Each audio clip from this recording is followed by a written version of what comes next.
dream I know deep up my feelings for you. Watch. The family of Nnamdi write open letter to the CĽY0UT governors, saying that Nnamdi is gravely ill, that he shouldn't be allowed to die in detention.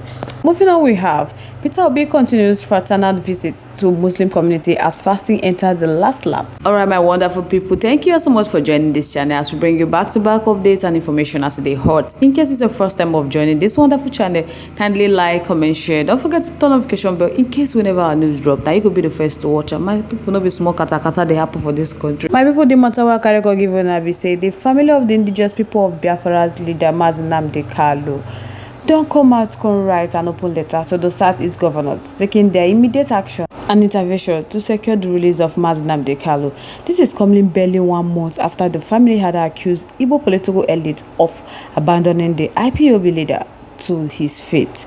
Prince Emmanuel Kalu, who wrote the letter on behalf of the family, raised the alarm that his brother is gravely ill and should not be allowed to die in custody. He said that the history would not be kind to the governors if they keep quiet and do nothing to secure Nnamdi release, who has been unlawfully incarcerated since June 2021.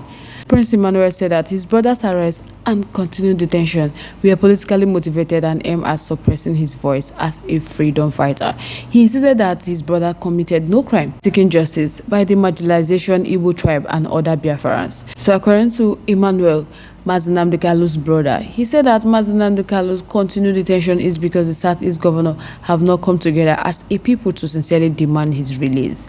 He noted that if the governor fails to act swiftly and allow his brother to die in detention following his deteriorating health, he said that they will be held accountable for their docility. And by allowing this flagrant violation of human rights to persist, that their offices are complicit in the suppression of justice. Right now, Nnamdi is gravely ill and dying slowly.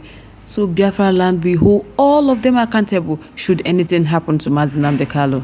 Prince Emmanuel also pleaded with the governor to set aside their political differences and unite as one people and engage the federal government for the release of their brother, Nnamdi, who is critically ill, because he wondered why the federal government had continued to release terrorists under the guise that they had repented but failed to release his brother, whose crime was challenging the injustice against Biafra.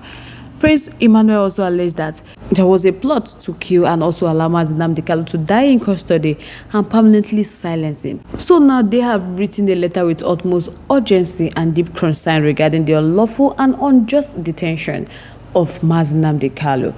In recent events, it has become abundantly clear that Nnamdi, a law-abiding citizen and a prisoner of conscience, has been wrongfully held against his will, and his fundamental human rights have been violated under their watch.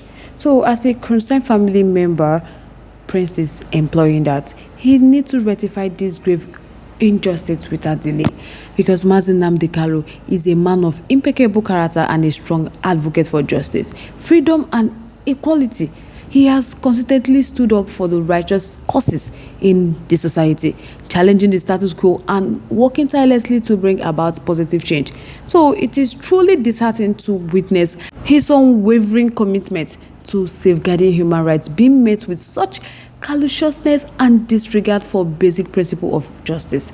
The details surrounding Nnamdi's arrest and subsequent detention are deeply troubling and indicative of a systemic failure within our justice system.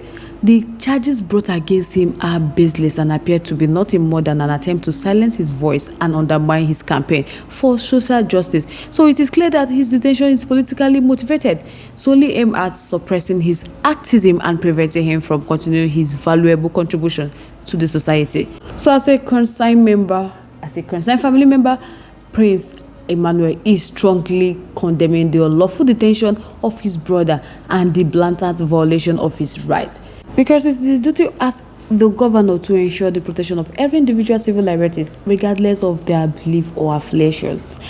Their obligation is to uphold the principle of justice and fairness should guide their action in every decision they make.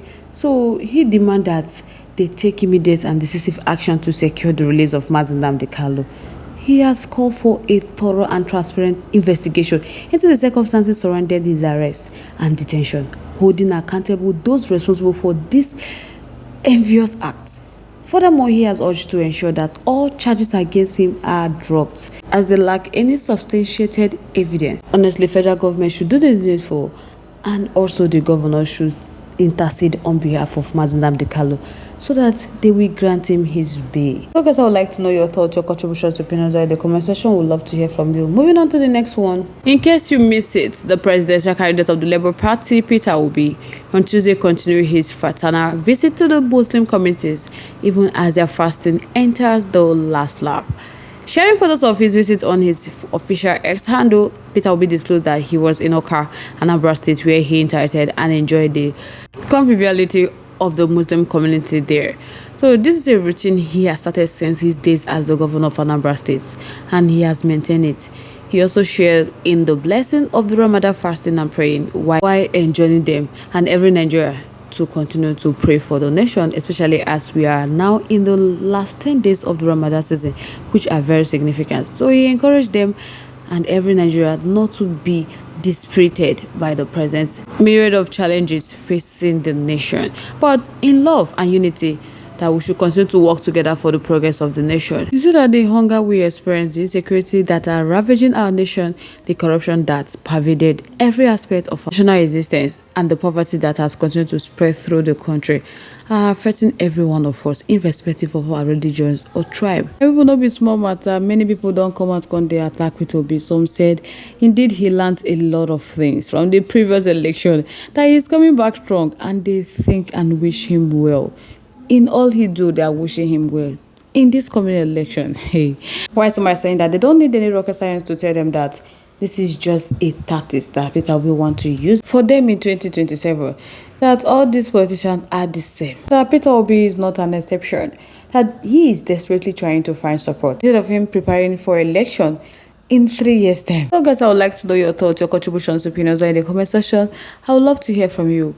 Once again, thank you all so much for staying tuned with us. We really do appreciate it. But if you haven't subscribed to our YouTube page yet, please do us a favor to like and subscribe and also share. Don't forget to turn the notification bell to get notified when next we drop a video, because I'm sure you don't want to miss out the trend and latest news happening on social media.